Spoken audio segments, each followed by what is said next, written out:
What's up, everyone? Welcome back to Nuts and Bolts Sports here, talking the NBA returns in the Western Conference Finals. We're a couple games in here now. Both series are sort of balancing out. I know we got a day off here today, but we're going to get back into the Western Conference tomorrow. But before we do that, we have to discuss kind of a wild game two in that Denver-LA series. We're going to jump right into it here.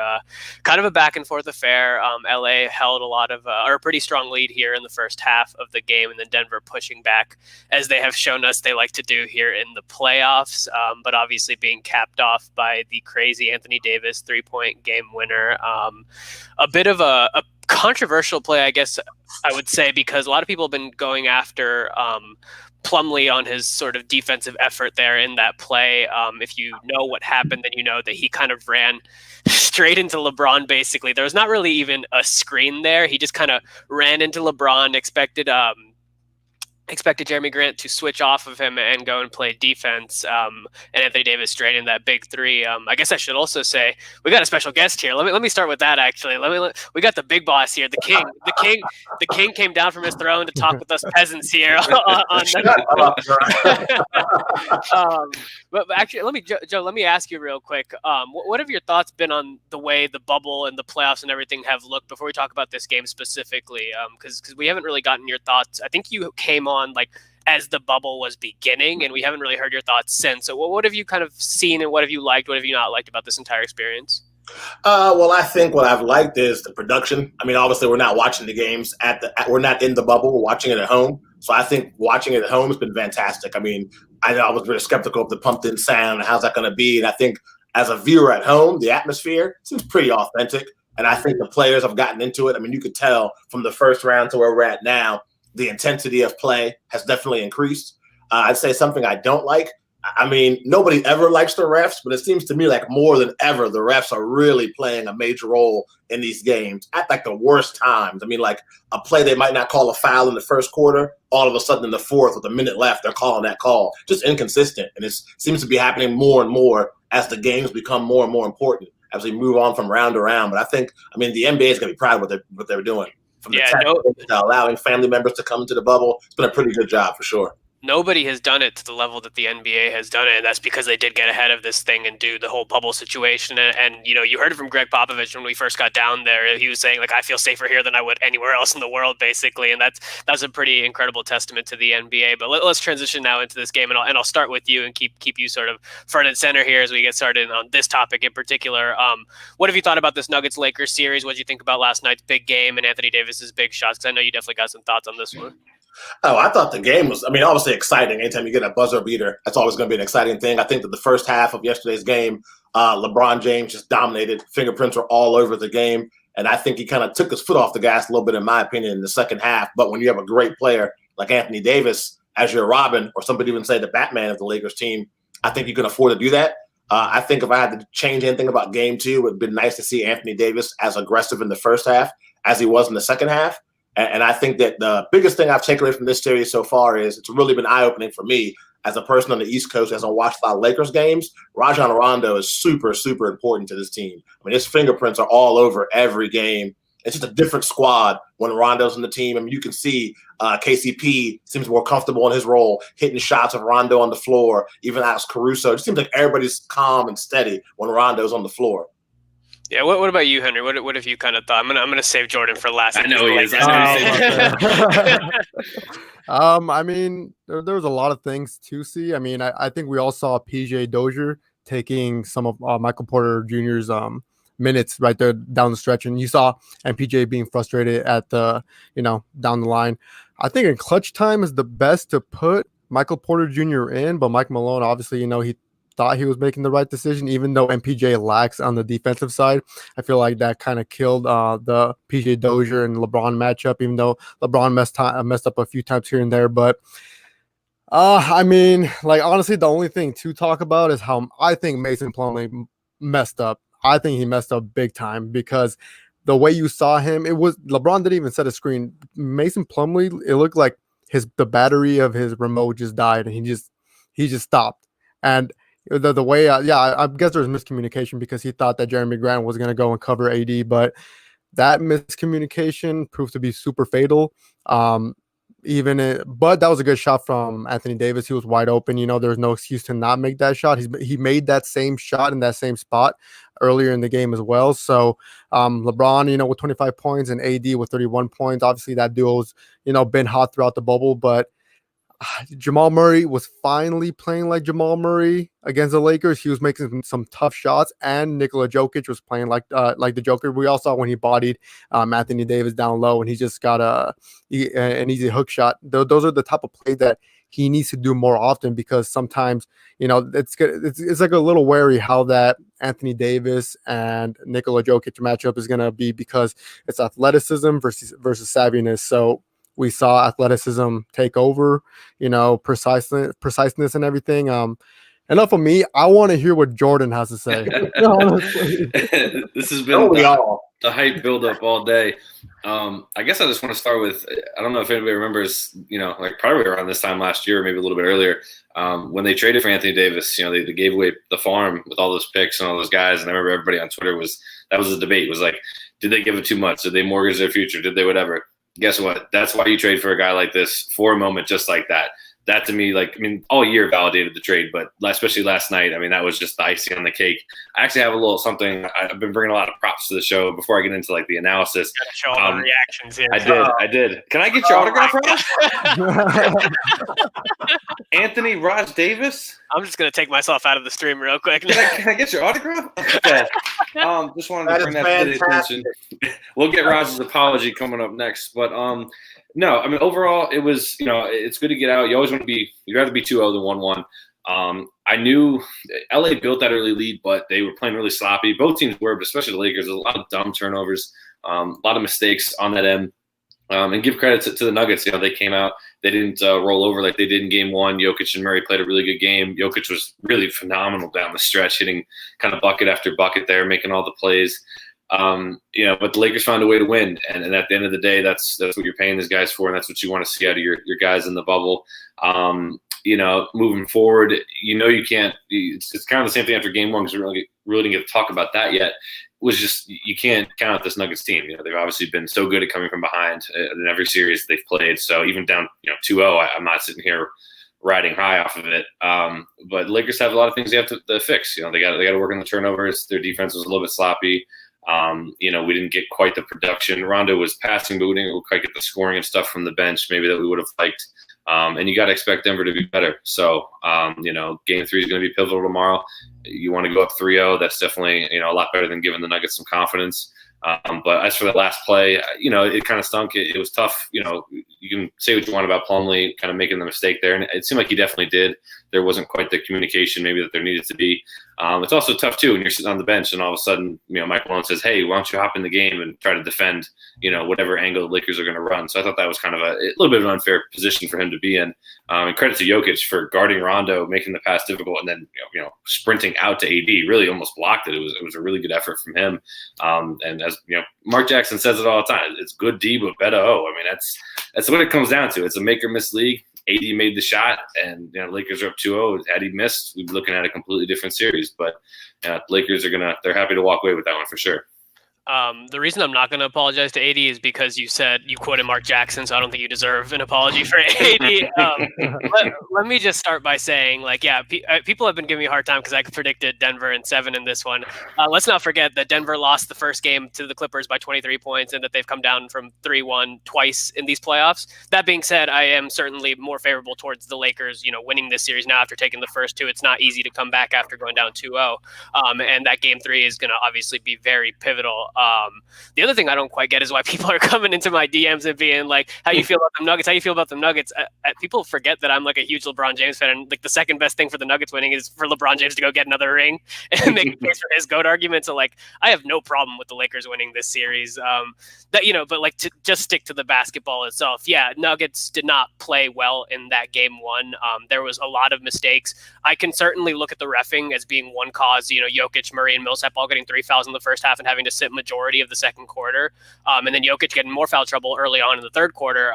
That was problematic, and it was bad reffing, if we're being completely honest.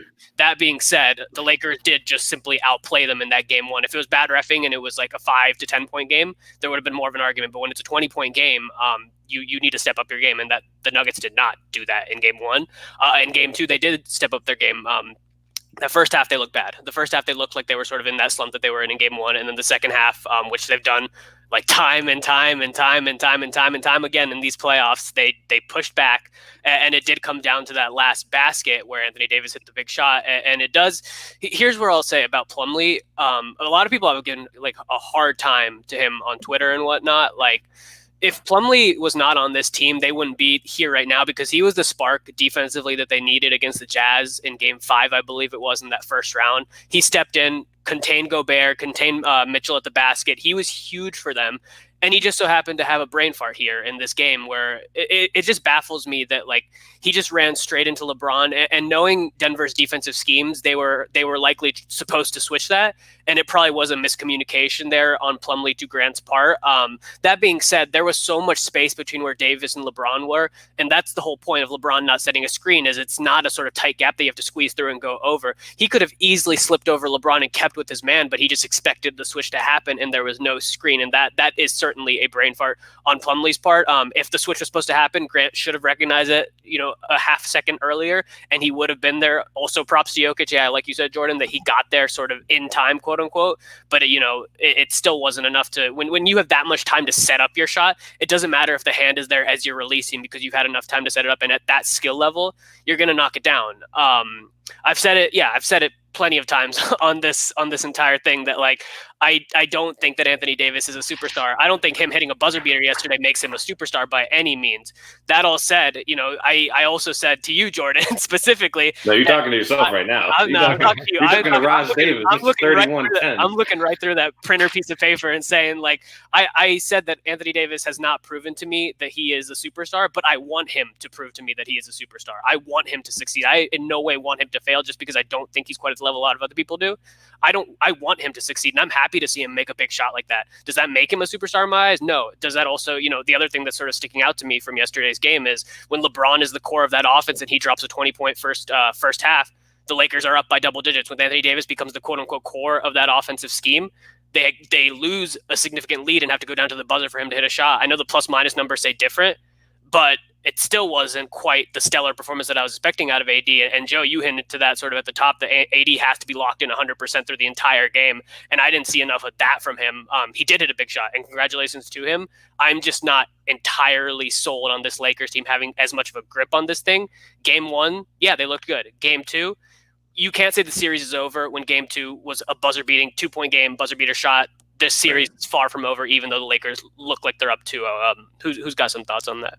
I agree with you completely, and I believe me, like as excited as I was for the buzzer beater, like I woke up this morning, I was like, all right, that was a really close game. It could have gone either way. This could be 1-1 against a Denver team with seemingly all the momentum in the world coming into the series. So it's back to business on that end, and the Lakers, I'm sure, know that. They know they're probably watched a lot of film today and saw all the mistakes that they had, all the turnovers. It was really, really sloppy in the second half, especially, and part of the reason why Denver got into it, because Denver's so capable of taking advantage of your mistakes, I think is really what's made Denver so successful.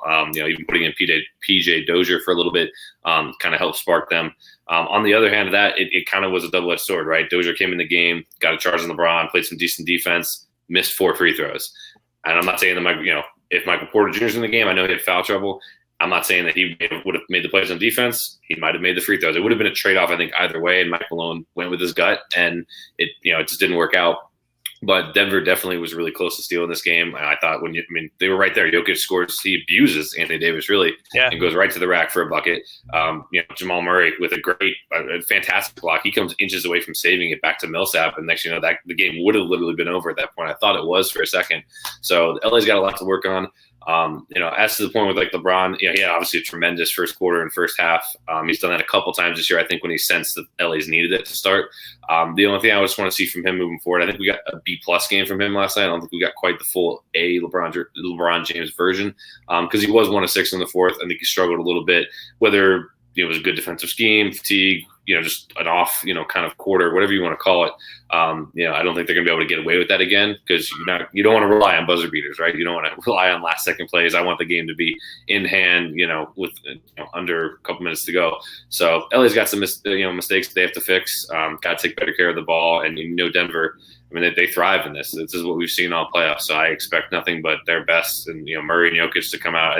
I think as well as Murray played, I think there was still room for improvement. I think he's still missing some shots that he probably normally makes for reasons or whatnot. So I think we still haven't seen his A game. Jokic were pretty close. I mean, he seemed like he was a lot more comfortable. Obviously, not being in foul trouble. I agree. The refereeing was pretty awful across the board in Game 1. I thought it really affected Denver. I felt bad because I wanted to see. I was so amped for the game. And the refereeing kind of took the wind out of the sails. Yes, the Lakers are winning and it's exciting, but it just didn't feel like a very fluid basketball game. Which, to both you and Joe's point, is that seems to be kind of the biggest issue in the bubble.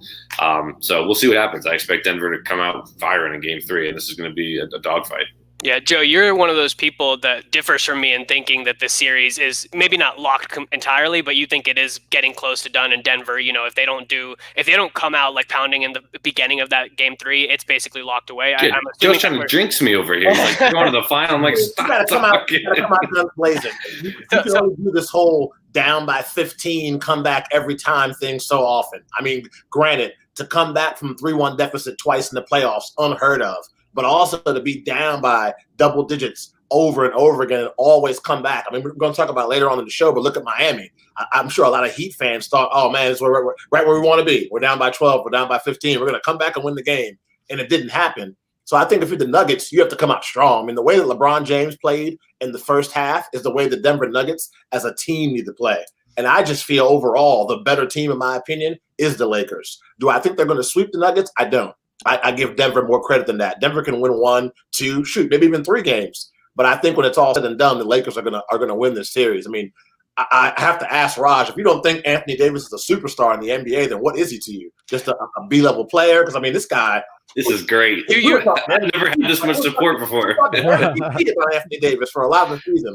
That blew my mind, that statement. So you remember, what was it, 2 weeks ago when Richard Jefferson said maybe Giannis is a Pippen, not a Jordan? I think Anthony Davis is a Pippen, not a Jordan. And that's what it comes down to. I think he can win as a number 2 guy on a team, and he's one of the best number 2 guys that we might ever see, if not the best number 2 guy that we'll ever see.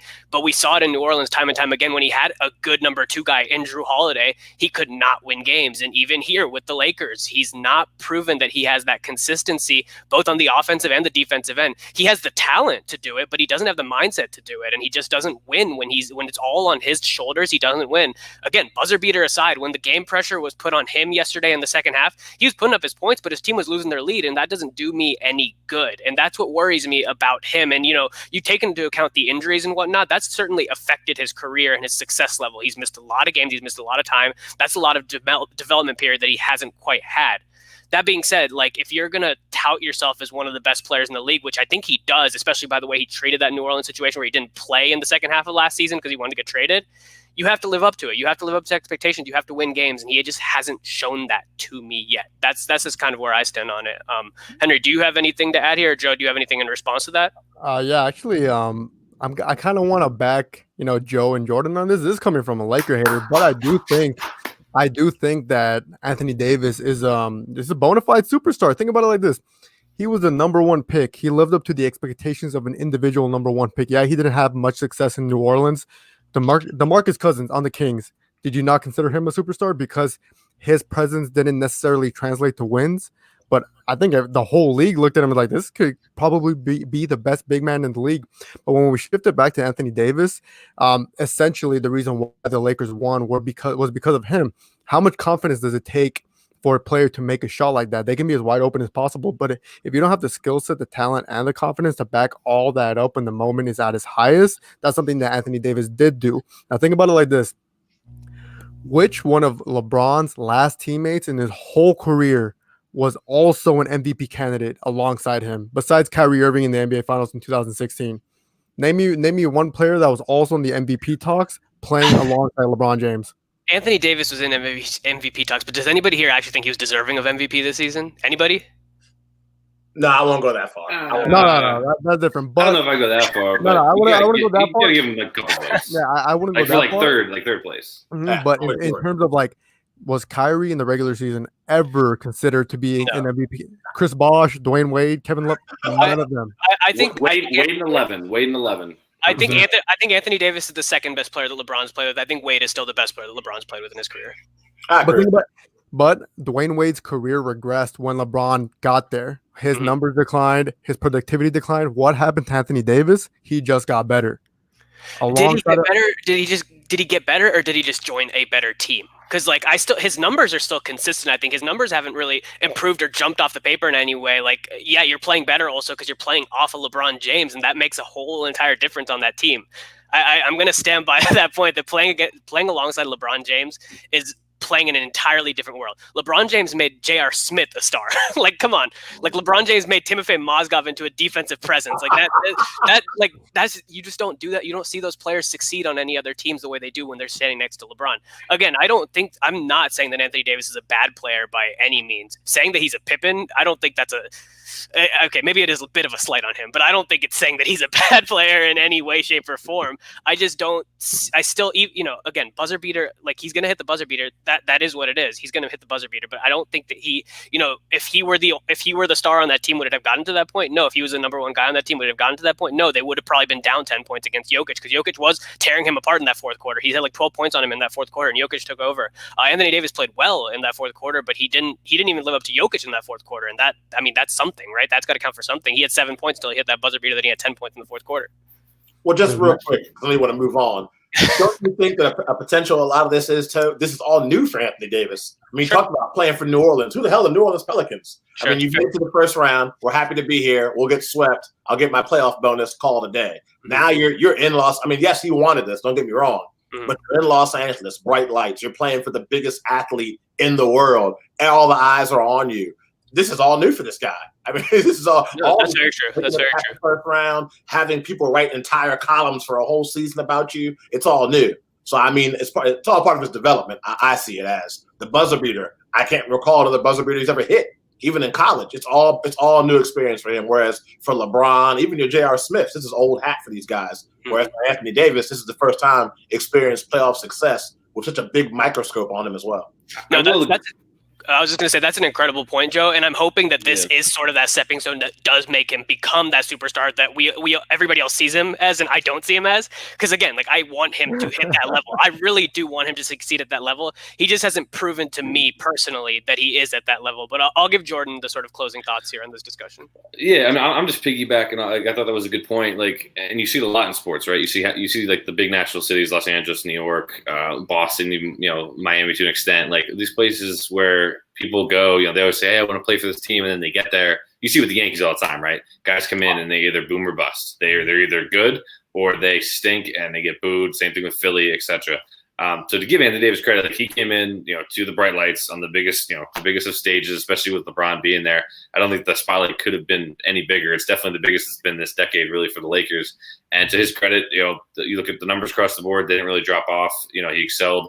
For the most part on defense all year, and it took over. He did a good job, I think, of taking over games when LeBron maybe didn't have it or wanted to defer a little bit more to him. So I got to give Anthony Davis credit, for that. I mean, he did step up in that regard. You could see, we've seen other guys, example, case point, Dwight Howard, who have come into cities like Los Angeles, Houston, etc., and they don't always quite, whether the numbers say so or not, they always haven't quite lived up to the expectations that we kind of thought. And my last point, he did have the double clutch buzzer beater against the Thunder in like 2015. I actually just saw it on YouTube today. I'll send you the link. At the top of the key shot that he had? Yeah, like Durant almost blocks it. I didn't mean to fact check you. I literally saw the video today, and I was like, fire him, Joe, fire him. It's all good. No, I think you all make great points. I'm playing a little bit of devil's advocate here. It's all in good fun. I respect Anthony Davis. Don't get me wrong. I just want to kind of no, you're just a hater. But let's go ahead and get into that Celtics Heat series now. Celtics coming back, 117-106 win over the Heat. Not tying up the series yet, but they did get a pivotal Game 3 win that Denver is probably looking to get tomorrow. Down 2-1 now in the series. The one thing that I kind of want to focus on, Henry, I'm going to save you for last year because you're the Celtics guy. But the one thing that I want to kind of hone in on is Gordon Hayward returning to the lineup. I mean, we saw guys like Brown and Tatum and even Kemba show up, and I think all three of them had above 20 points, if I'm not mistaken, in this game. They all played very, very well. but you kind of saw Gordon Hayward's impact immediately when he came off the bench. And the first thing I want to start with is the playmaking, and it was sort of embodied in a pretty early play when he stepped on the court. I think it was in his first 5 plays, I think, where he got a pick and roll, stepped back, found the big guy. I think it was Tice that was next to the basket. It was an easy dish to him, a really great pass, and that's just sort of the difference that Gordon Hayward makes on this team. You add the sort of defensive pressure that he can add to somebody like Dragic, who was held to like 11 points, I think it was, in this game. Boston just looked like a much better team, the team that we were expecting to see here in this series in Game 3, and I think Gordon Hayward was a major factor in this. Joe, I'm going to toss it to you first. What have you thought about this series up to this point in the first 3 games, and what about this Game 3 stood out to you? Well, I say for Game 3, like you said, Gordon Hayward he's a zone buster. I mean, from his ability to make the mid-range shot, for him to make the smart pass, he just makes it easier for all the other guys in the Celtics. For whatever reason, they have a tough time when they get the ball in the middle of the court and at the free throw line below in the zone, making the mid-range jump shot or making the smart pass. For the most part, they struggle a little bit, as it was shown in the first 2 games. And with him, he alleviates a lot of that pressure. I mean, you got a bona fide superstar in Jason Tatum. Jaylen Brown is highly underrated. And we talked about Anthony Davis being new to the bright lights. Kemba Walker as well is another one of those guys who happy to be here. First round exit. Where's my bonus? And now you're playing for a chance to go to the NBA Finals. It's new for him, but he's also not afraid of the spotlight. I mean, you can go back to his college days where Kemba Walker's been performing at a high level when given the opportunity to play on that big stage. So I think for Miami, you have to really be cautious going into this next game, that you don't fall off. I mean, again, another team that can't fall behind, come out strong. And the question I had, and shame on me, I didn't do my research 100%. Jimmy Butler in the fourth quarter was like non-existent for Miami. Like, I didn't see him on the court at all. He needs to come out and be aggressive from the jump.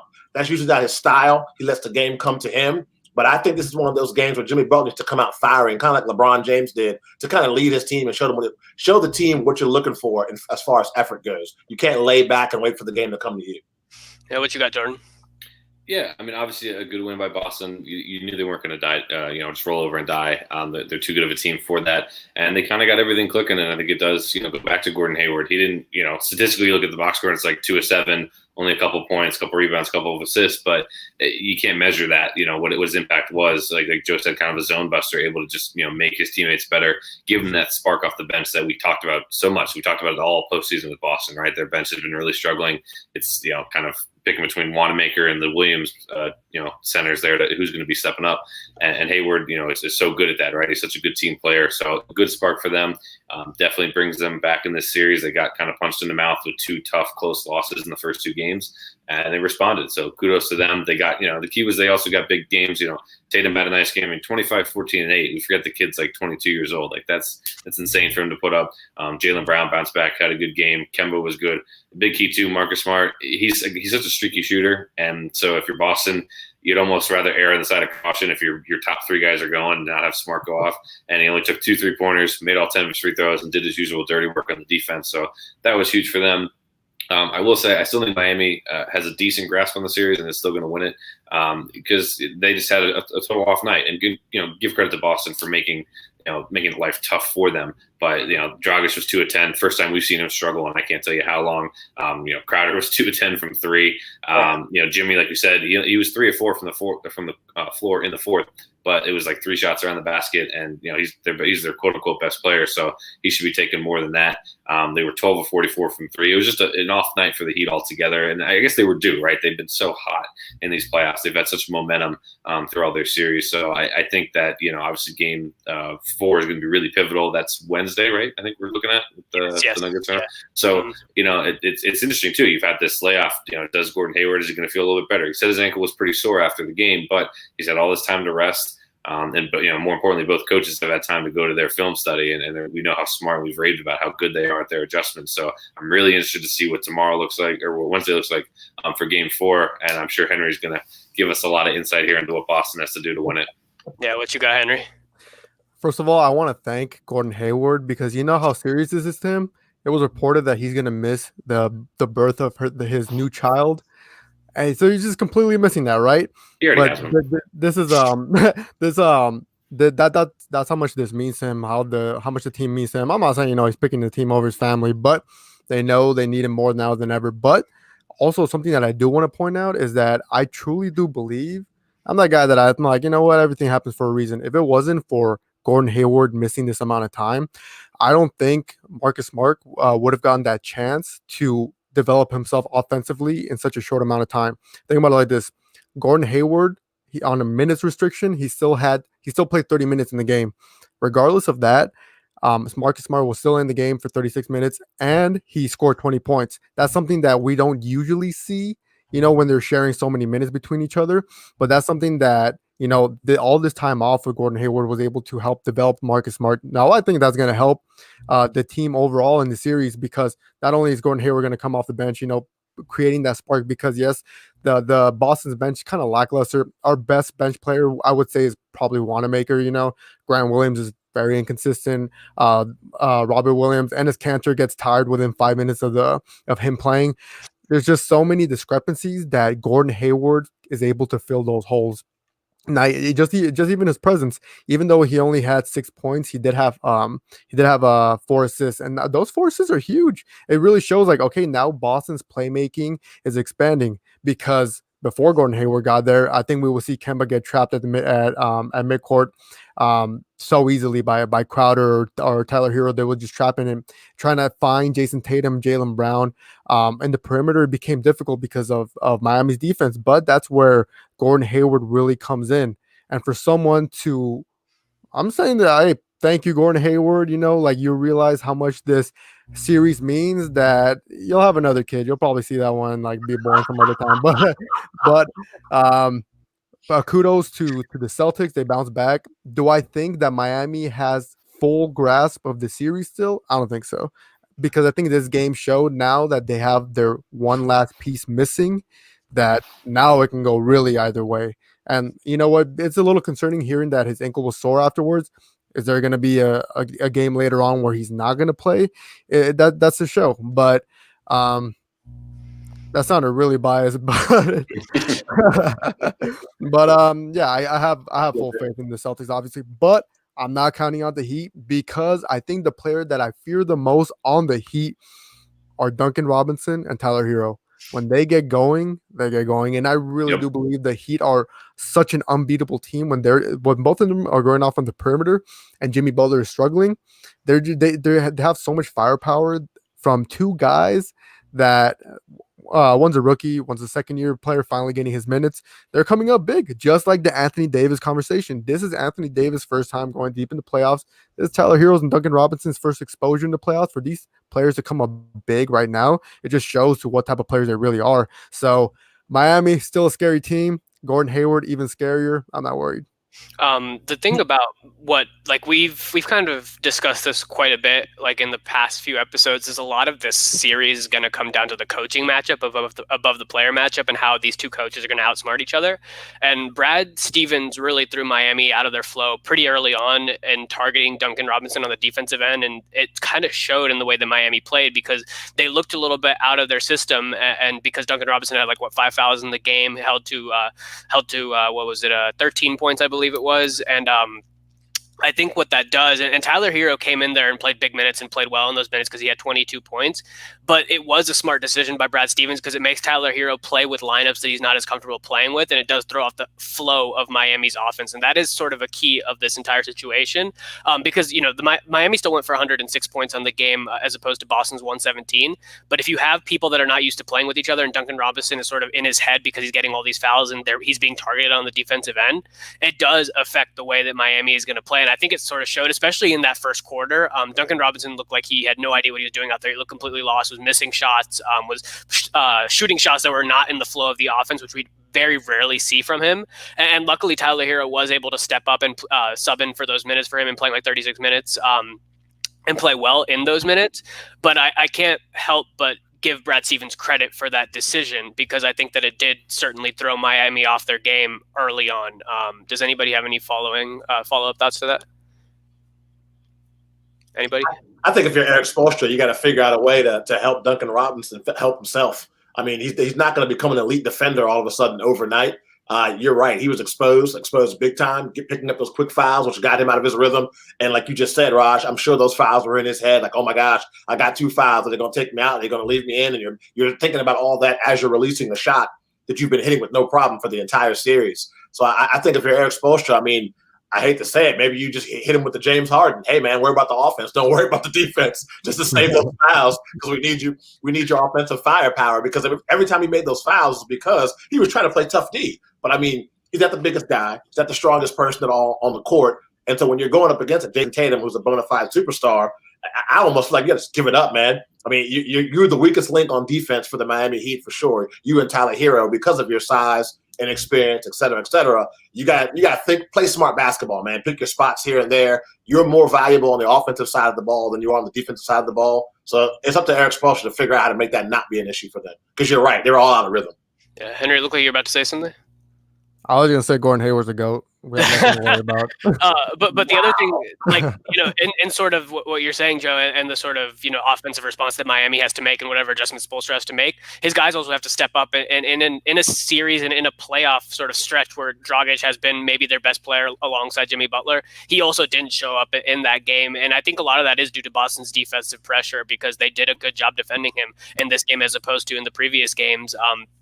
It just looked like he was not the same player that he was in the previous games where we saw him drop 29 and 25. Jordan, did you have any thoughts on Dragic? I know we discussed him a little bit in depth in the last episode. Yeah, they definitely bothered him a little bit, took him off his game, and he was due, right? I mean, he's been so good for them. He's been their catalyst on offense. Someone we really didn't even see coming. I thought we'd see kind of a split duties going into the postseason with him and Nunn, and it's just been Dragic's, kind of ship to control since they started. So, we'll see how he responds. He's been here before. I mean, he's one of the few guys that played in the conference finals 10 years ago. He was with the Suns, so he's got plenty of experience. Look for them to make adjustments. I think on defense, you guys talk about the Duncan Robinson thing, and it's huge, right? Like Joe said, I think it's a good point. He's not going to be an elite defender overnight or over a couple nights. It doesn't matter, what you do with him. So I wonder how Spoelstra's going to kind of switch. Obviously, they like to play a lot of zone. And kind of throw some wrinkles at Boston. I wonder if they'll work on their rotations, right? Because you got to assume if Robinson's in the game, Boston's going to hunt him, and he's probably going to get beat. And so you got to wonder what the rotations could be. Because I think there's a world where if Robinson gets beat, top of the key or something like that, you can have him, just immediately, have a rotation, have somebody come over to help on that, and then have Duncan just sprint, wherever he needs to go. I think there's a world where it may not be completely successful 100% of the time, but it can at least kind of stop the bleeding a little bit. And as we're seeing here on the screen, I do think Spoelstra's a little bit better of a head coach than Stevens, so I think he is going to make those adjustments. We'll just see. It's playoffs. It comes down to execution, right, on both ends of the floor. That's the word that kind of gets thrown around. And so we'll see if Miami can do it better. They didn't do a good job of it, over the weekend. So we'll see if they can come out and do it on Wednesday. Joe, I'm going to toss it to you for closing thoughts on the series. Then Henry, I'm going to toss it to you to close things out on the Boston talk in general. So Joe, what you got in terms of what you're looking for in game 4, whether it be keys, who you think might win, who might pull it out? Does Boston carry this momentum into the next one, or does Miami bounce back here? As far as keys, I think it's key for the Miami Heat to get off to a good start, not to fall behind. Like I said, Jimmy Butler, aggressive early and often. I mean, at the beginning of the season, beginning of the series, I had the Heat in 6, and I still stand by that. So I think it's just important for those guys to get off to a good start. Duncan Robinson cannot get into early foul trouble, and Jimmy Butler can't have those moments where he disappears. He needs to be un-Jimmy Butler-like and be more aggressive on the offensive end, set the tone. I think Miami wins this game. I think it's a blip in the matrix, a loss. Okay. What you got, Henry? What are you looking at? Oh, do you got something, Jordan? You got something? But do you know who Raj picked at the beginning of the Miami series? He actually picked Denver in 7. Sorry. I should have. I'm gonna muted him. I muted him. Honestly, that can still happen. I don't know. I think Jordan might jinx himself. I know he doesn't want that. I hope he does now. Like I said, we got a little nuts and bolts rivalry going on here. Yeah, but when it comes to Miami, who I can see having a bounce back performance, Goran Dragic. Because throughout the whole playoffs, we've seen him score 20 points in multiple games, and sometimes he's been the catalyst in terms of the offensive end for Miami. So even though he had 11 points only throughout the whole game 3, he's a very consistent player, veteran presence. So I expect him to bounce back, and when he bounces back and he plays good offensively, Miami Heat team obviously more deadly.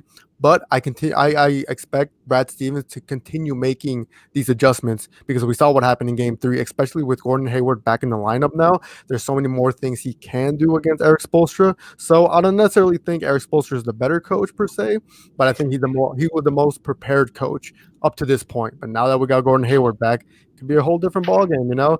So we never know. Is Miami, you know, going to take a 3-1 commanding lead? Is Denver going to force a game 7?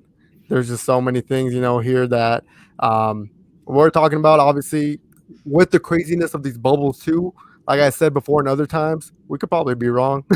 Miami, you know, do a gentleman's sweep. They win 4-1, but it can go either way. So I'm excited to see what happens.